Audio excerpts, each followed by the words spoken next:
5 minutes of some of the nonsense, and I just left. But after connecting with people IRL, I was like, all right, we'll jump in. And then I wasn't really loving it, to be honest. I was like, dude, this is fucking getting lame. But most of that is because a lot of the people I enjoyed talking to just kind of had gone in different directions. And like today, I look across the stage and look at the audience, and I'm just like, all right, now we're talking. Now we're getting it back. So, anyways, I've just been enjoying my time away. PSA, I would recommend to all of you, as much as I, love to talk to all of you, I would recommend take at least a month. I took 6 months plus. Take some time and get away. Go do things that you haven't been doing. I would just highly recommend it. It's really good. I agree. I was off this app for about 3 years. I want to hear about Dr. Jordan's driving. Oh my God! Have you not heard the story? Okay, No. I'll give you the Reader's Digest version. So we were hanging with Steve, and then Dr. Jordan and I decided we wanted to go to this young hip spot. So we get in his car. We're driving, we're talking, bullshitting. And for those of you that don't know Dr. Jordan, he's very neurotic. For those of you that do, he's just as neurotic in real life as he is on the app. And so, he's just kind of got this nervous energy that just kind of is part of his personality. And we had just met in person, maybe an hour prior. And so he's just kind of dealing with maybe some nerves, right? So anyways, we're hanging out and we're driving, we're driving in the car, and we get to a stoplight.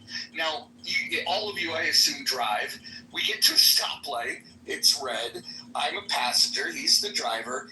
And when the light turned green, for whatever reason, the car flies in reverse and then automatically stops. I believe his car is what stopped him because there was a car behind him. And, it was this crazy whiplash. It really was crazy whiplash. And I didn't want to say a word because, I didn't want to, I don't know, make Dr. Jordan any more nervous than he was. And so I didn't say a word. Then we go and eat. We're at this young, hip, fun place. We got to get this rock star treatment because, I don't know, Dr. Jordan and I are a little out there. And so after a while, it was just a fun little scene. I don't mention the fucking incident at all. And then when we're wrapping it up and I'm about to take off and he's about to take off, I go, hey, dude. So you guys convinced me. I'm going to come back to the app, check some things out. And then he's like, oh, that's really cool. And I go, we're going to have to talk about this car today. And he just died laughing.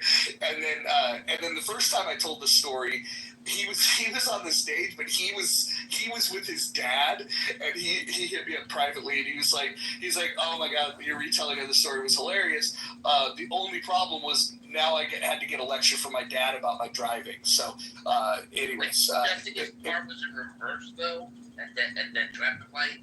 How did it go in reverse? The two questions I had for him was, why on earth would you be at a traffic light with the car in reverse? And why, when the light turns green, which he literally punched it, we flew into reverse. I have no idea what he was trying to do.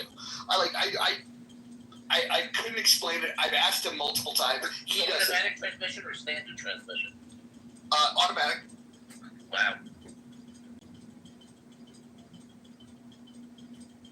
Yeah, it was bizarre. But I will say this, with all that said, I would gladly hang out with him again. He's not fucking driving, I will say that, but I would gladly hang out with him.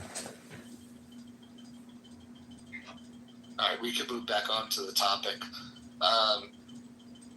Hubert, you got any thoughts on the topic of the room or what's happened over the last day?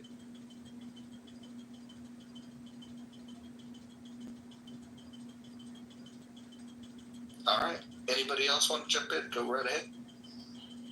Yeah, hi guys. So it's the first time I'm in your room.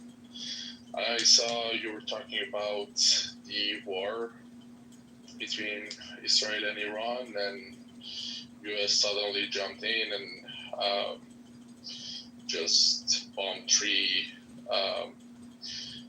nuclear plants. And as an Iranian, I wanted to thank the US for doing so, because